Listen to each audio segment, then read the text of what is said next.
Hello friends, આજે હું તમારી સાથે શેર કરીશ ખારીની રેસિપી. ઓવનના ઉપયોગ વગર બેકરી જેવી ખારી ઘરે બનાવીને તૈયાર કરીશું.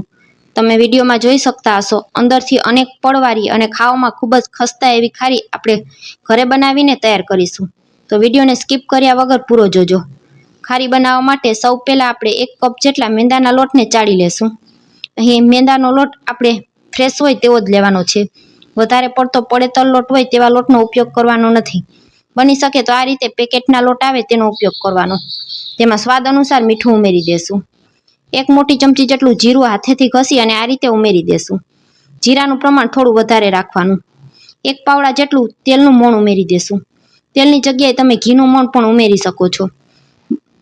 લોટમાં આ રીતે મોણ દઈ દેશું.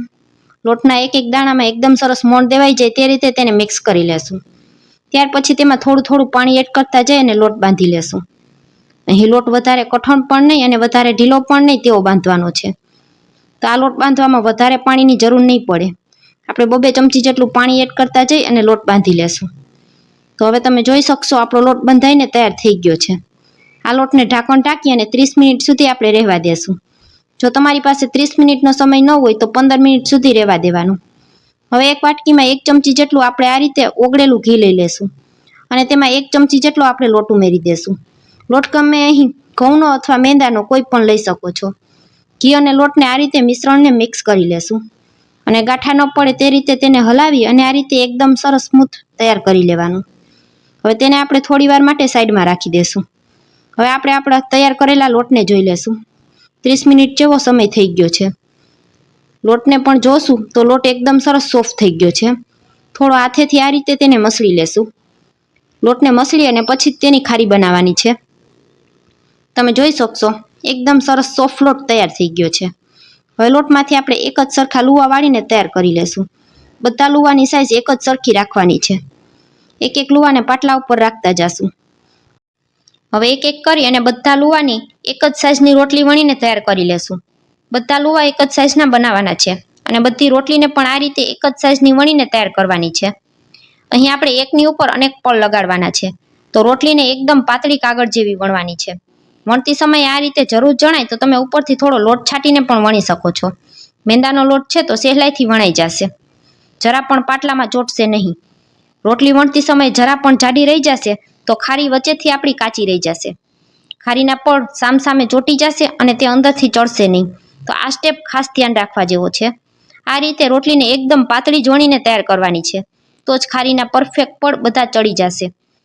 બધી રોટલીને આ રીતે મેં વણીને તૈયાર કરી લીધી છે. હવે એક રોટલીને આ રીતે પાટલા ઉપર રાખતા જશું. તેની ઉપર આપણે તૈયાર કરેલું ઘી અને લોટનું મિશ્રણ લગાવી દેશું. ઉપરથી થોડો લોટ છાંટી દેશું અને તેની ઉપર બીજું પળ લગાવી દેશું. બીજા પળ ઉપર પણ ઘી અને લોટનું મિશ્રણ લગાવી દેશું. ઉપરથી થોડો કોરો લોટ છાંટી દેશું. તેની ઉપર આપણે ત્રીજું પળ લગાવી દેશું. ફરી પાછું ઘી અને લોટનું મિશ્રણ લગાવી દેશું. ઉપરથી થોડો કોરો લોટ છાંટી દેવાનો. ત્યાર પછી આપણે તેની ઉપર ચોથું પળ લગાવી દેશું.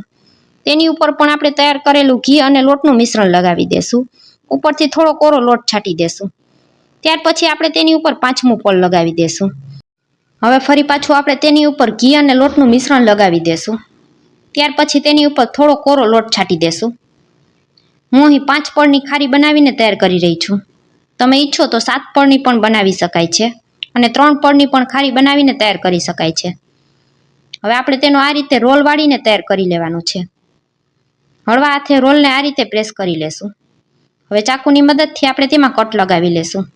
તો આ રીતે થોડી જગ્યા મૂકી અને આપણે તેના કટ લગાવી લેશું. વધારે મોટા કટ નહીં લગાવવાના. વિડીયોમાં જે પ્રમાણે બતાવેલું છે એ પ્રમાણે બધા કટ લગાવીને તૈયાર કરી લેશું. તમે જોઈ શકશો આપણા રોલમાં આ રીતે બધા જ લેયર એકદમ સરસ દેખાઈ રહ્યા છે. આ બાજુ મેં ગેસ ઉપર તેલ ગરમ કરવા પણ રાખી દીધું છે. આપણે ખારીને વણીને તૈયાર કરશું ત્યાં સુધીમાં આપણું તેલ ગરમ પણ થઈ જશે. હવે બધા લુવાને આપણે એક પ્લેટમાં કાઢી અને સાઈડમાં રાખી દેશું. હવે એક કરી અને બધા લુવાને આપણે હળવા હાથે વણી લેશું. આ સ્ટેપ ખાસ ધ્યાનમાં રાખવાનું છે. લુવાને હંમેશા હળવા હાથે વણવાના છે. વધારે ભાર દઈને લુવાને વણી નાખશો ને તો ખારી તળાયા પછી તેના પડ છૂટા નહીં પડે. ખારી વચ્ચેથી કાચી રહી જશે અને લેયર તેના છૂટા નહીં પડે. 2 થી 3 જ વેલણ મારી અને આ રીતે એકદમ હળવા હાથે ખારી વણીને તૈયાર કરવાની છે. ખારી તમને જેવડી પણ પસંદ હોય એવડી નાની મોટી તમે બનાવી શકો છો. બધી ખારીને મેં આ રીતે વણીને તૈયાર કરી લીધી છે. હવે તેલ પણ આપણું ગરમ થઈ ગયું છે, તો તેમાં એક ખારી ઉમેરી અને આપણે તેને તળી લેશું. ચારાની મદદથી આ રીતે હળવા હાથે તેને પ્રેસ કરતું જવાનું અને ખારીને એકદમ ધીમા તાપ ઉપર તળાવા દેવાની છે. ખારીને તળાતા 7 થી 8 મિનિટ જેવો સમય લાગશે. મેંદાનો લોટ વચ્ચેથી જરા પણ કાચો ન રહે તેના માટે આ સ્ટેપ પણ ખૂબ જ જરૂરી છે. હાઈ ફ્લેમ ઉપર ખારીને તળી નાખશો તો બહારથી તો ક્રિસ્પી થઈ જશે, પરંતુ અંદરથી કાચી રહી જશે. તો તમે જોઈ શકશો એકદમ સરસ બધા લેયર આપણા છૂટા થઈ ગયા છે. તેલ એકદમ સરસ ગરમ થઈ ગયું છે, તો ફરી પાછી આપણે બધી ખારીને આ રીતે તૈયાર કરી લેશું. આ વખતે મેં 3 ખારી એકી સાથે ઉમેરી દીધેલી છે. પહેલાં તેલને ચેક કરવા માટે એક જ ઉમેરેલી હતી. ધીમા તાપ ઉપર આ રીતે ઝારાની મદદથી ખારીને પ્રેસ કરતું જવાનું છે. ખારીને તળાતા 5 થી 7 મિનિટ જેવો સમય લાગશે, તો જરા પણ ઉતાવળ કરવાની નથી, જેથી કરી અને આપણી ખારી એકદમ સરસ ક્રિસ્પી અને ખાવામાં ખૂબ જ ખસ્તા બનીને તૈયાર થશે. એકદમ સરસ ગોલ્ડન કલર આવી જાય ત્યાં સુધી આપણે તેને થવા દેશું. ઝારાની મદદથી વચ્ચે વચ્ચે આ રીતે તેને ફેરવતા રહેવાનું છે. બંને બાજુ એકદમ સરસ ક્રિસ્પી થઈ જાય ત્યાર પછી આપણે તેને તેલ નીતાડીને કાઢી લેશું. તમે જોઈ શકશો એકદમ સરસ ફૂલેલી અને બધા લેયર અલગ થઈ જાય તેવી ખારી આપણે તૈયાર કરેલી છે. બધી ખારીને આપણે આ રીતે ધીમા તાપ ઉપર તળીને તૈયાર કરી લેવાની છે. ફ્રેન્ડ્સ, વિડીયોમાં મેં તમને સ્ટેપ બાય સ્ટેપ બધું જ સમજાવેલું છે. વિડીયોમાં બતાવેલી રીત પ્રમાણે તમે ખારી બનાવશો ને તો પહેલી જ વારમાં તમારી ખારી પરફેક્ટ બનીને તૈયાર થશે. આજનો વિડીયો પૂરો જોયા પછી જો સારો લાગે તો વિડીયોને એક લાઇક કરજો, ફ્રેન્ડ્સ અને ફેમિલી સાથે શેર કરજો અને મારી રેસિપીઓ તમને જોવી ગમતી હોય તો મને સપોર્ટ કરવા બદલ મારી ચેનલને સબસ્ક્રાઈબ કરજો.